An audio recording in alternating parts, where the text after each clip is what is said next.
یہ آپ حیران نہ ہو کہ اتنی دیر بندہ کیسے اللہ اللہ کر، ہم نے کی نہیں نا اس لیے ہم پریشان ہیں. جو عادی ہوتے ہیں وہ کر بھی لیتے ہیں. وہ یہ کام، میری بات کی سمجھ آ رہی ہے؟ جب جاتے ہو کسی دفتر میں تو 8 گھنٹے کھڑے رہ لیتے ہو نا، مجبوری ہوتی ہے تو کھڑے رہا جا سکتا ہے. پاسپورٹ کے دفتر بولیے، امیگریشن کی لائنوں میں، اور میں نے تو ایمبیسیوں میں بندے 12 گھنٹے پہلے جا کے کھڑے دیکھے، رہ لیتے ہیں کھڑے. تو اگر ان کاموں کے لیے رہا جاتا ہے تو اللہ رسول کے لیے بھی کھڑے رہا جا سکتا ہے. تو فرمانے لگے کہ جب عشاء کی نماز کے بعد آخر انسان تھے، تھک گئے، نیند کا غلبہ ہوا، تو تھوڑی ایسے آنکھ بند ہوئی تو کھلی تو رونے لگے. حضرت ویسے کر دیا، رو کے کہنے لگے مالک مجھے غافل تو نہ کر، ابھی میں نے کیا بھی کچھ نہیں، دن ختم ہو گیا، کوئی نفل نہیں، کوئی اللہ اللہ نہیں، اللہ مجھے غافل نہ کر، میری مدد فرما. فرماتے ہیں جب وہ روئے تو میرے ساتھ جو شخص تھا، میں نے کہا اٹھو چلیں. کہنے لگا حضور ملنا نہیں. فرمایا جو میں لینے آیا تھا وہ مجھے مل گیا، جو میں ان سے سیکھنے آیا تھا وہ مجھے نصیب ہو گیا، اب اور میں نے کیا لینا، ختم ہو گئی بات، اٹھو چلیں.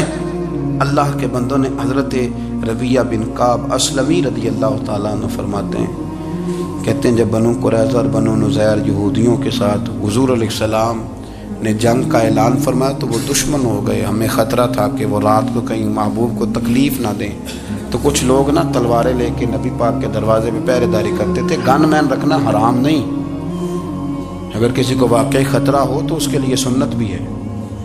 حضرت علی المرتضیٰ تلوار لے کے حضور کے گھر کا پہرا دیتے تھے. حضرت ربیہ بن کعب اسلمی رضی اللہ تعالیٰ عنہ فرماتے ہیں کہ رات میری ڈیوٹی تھی کہ میں حضور کے گھر کا پہرا دوں گا. تو فرماتے ہیں میں باہر سن رہا تھا، ساری رات ہی میرے نبی پاک نے اللہ کی تسبیح پڑھی، ساری رات، کبھی تسبیح، کبھی تحلیل، کبھی تحمید، کبھی تکبیر، ساری رات. فرماتے ہیں ساری رات حضور پڑھتے رہے اور ساری رات ہی میں سنتا رہا. مجھے اونگ آ گئی، میری آنکھ لگ گئی، حضور ابھی پڑھ رہے تھے، میں تھک کے سو گیا. اور فرماتے ہیں جب میری آنکھ دوبارہ سے کھلی تو میرے کانوں میں پھر کوئی چیز گونجی، تو میں نے کان لگایا تو میرے حبیب ابھی بھی اللہ کو یاد کر رہے. ساری رات حضور رب کی عبادت کرتے.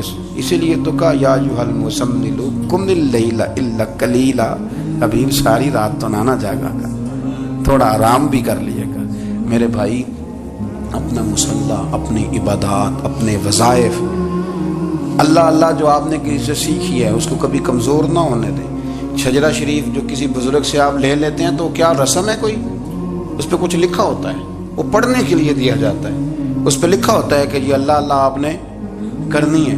ساری زندگی کسی اسکول میں داخل ہو گئے اور وہاں جا کے آپ نصاب ہی نہ پڑھیں، کتاب ہی نہ کھولیں تو پاس ہو جائیں گے؟ وہ کہتے ہیں میں 20 سال جاتا رہا ملا کچھ نہیں. تو آپ نے لیا کیا ہے؟ ایک اتنی سی کتاب تھی، اس کو تو کھول کے آپ دیکھ نہیں سکے، اس کے وظائف تک تو رسائی نہ ہوئی، اس لیے کہ اللہ اللہ کرنا مشکل ہے اور تصویر کھنچانا یہ آسان کام ہے. تو جو آسان ہے اس طرف ہماری توجہ لگی رہتی ہے اور جو مشکل ہے اس طرف ہم ذوق پیدا نہیں کرتے. یا ایھا الناس اعبدوا ربکم الذی خلقکم والذین من قبلکم لعلکم تتقون. اے لوگوں اس رب کی عبادت کرو جس نے تمہیں پیدا کیا اور تم سے پہلوں کو پیدا کیا، اس لیے عبادت کرو کہ تم پرہیزگار ہو جاؤ گے. مالک سمجھنے کی توفیق عطا